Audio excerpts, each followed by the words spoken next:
Hello everyone, welcome to my channel Nepali Men's Fashion. Nepali Men's Fashion यहाँ हामी कुरा गर्छौं फेसन, स्टाइल एन्ड ग्रुमिङ्स को बारेमा.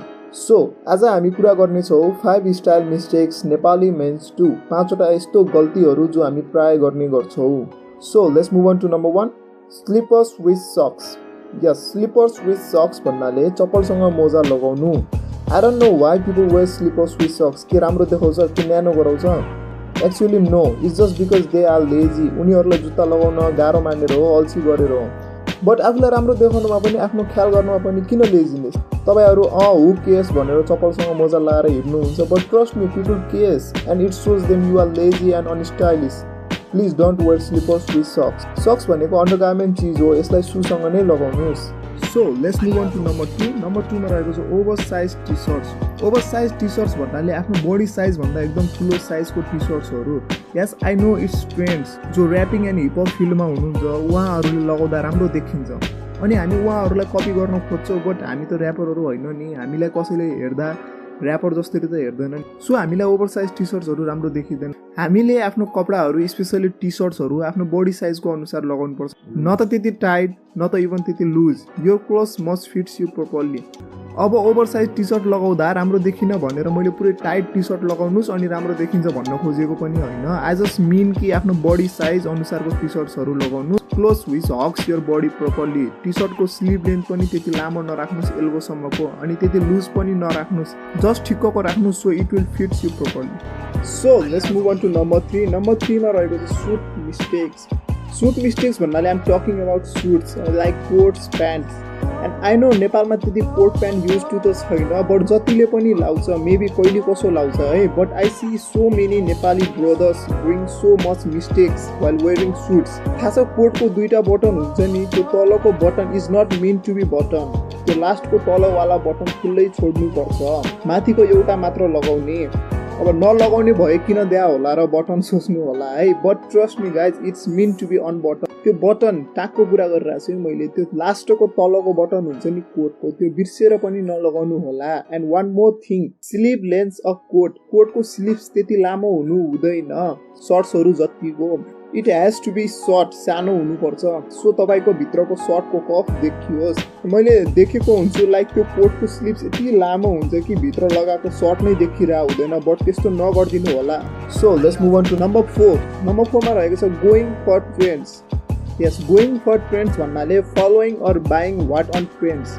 हाम्रो नेपाली दाजुभाइहरू जुन ट्रेन्ड्समा जे चलिरहेछ त्यो किन्ने, त्यसमा आफ्नो सेभिङ स्पेन्ड गर्ने सोचिहाल्नुहुन्छ कि लाइक यार यस्तो कपडा लास्टै चलेछ म नि किन्छु भनेर.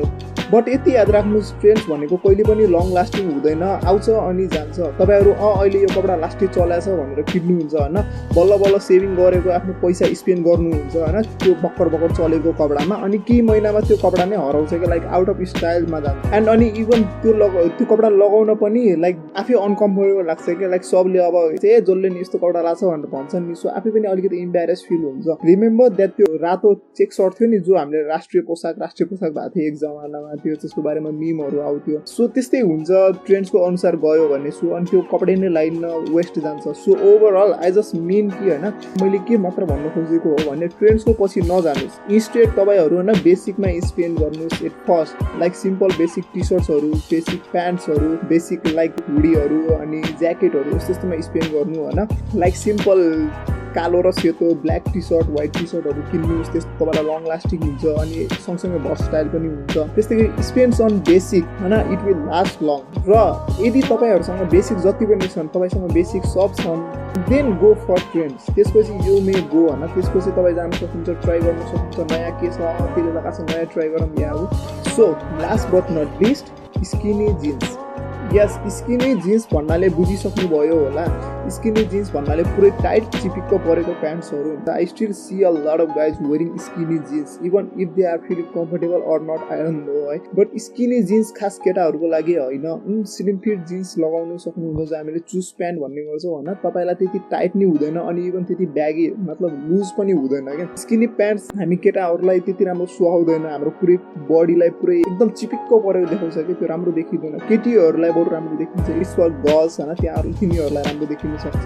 राम्रो देखिन्छ इभन, तर केटाहरूलाई it's not good. And even त्यस्तो चिपिक्क टाइट परेको प्यान्ट आफूलाई पनि लाउन गाह्रो हुन्छ, कम्फर्टेबल हुँदैन, बस्न उठ्न गाह्रो हुन्छ। एन्ड टाइट प्यान्ट नलगाउनुहोस् भनेर फेरि मैले पुरै लुज खुल्ला प्यान्ट लगाउनुहोस् भन्न खोजेको पनि होइन है। Just find your proper size or make it by tailoring. यस्तो प्यान्ट लगाउनुहोस् जो तपाईँको लेग्सलाई प्रोपरली हग मात्र गरोस्, कि लाइक स्टिल 1 or 1.5 इंच जति खाली होस्, कि तपाईँ आफै पनि कम्फर्टेबल लागोस्। त्यो पुरै ससेज जस्तो देखेको कोहीलाई पनि मन पर्दैन। Guys please stop this mistake. So guys लास्टमा यति भन्न चाहन्छु कि म मान्छु स्टाइल हो, फेसन हो, नयाँ नौलो ट्राई गर्नुपर्छ, आफूलाई जे मन छ लगाउनुपर्छ। आई एग्री है, बट सबै कुरा सिक्दै जाने हो। मैले पनि आफ्नो सिकेको कुरा, मेरो एक्सपिरियन्सहरू, मैले आफ्नो ओपिनियन्सहरू सब सेयर गरेँ। यदि तपाईँलाई यो भिडियो मनपर्छ भने please give us a thumbs up and comment down below and share this video if you knew anyone to do this kind of mistakes and don't forget to subscribe. जय नेपाल।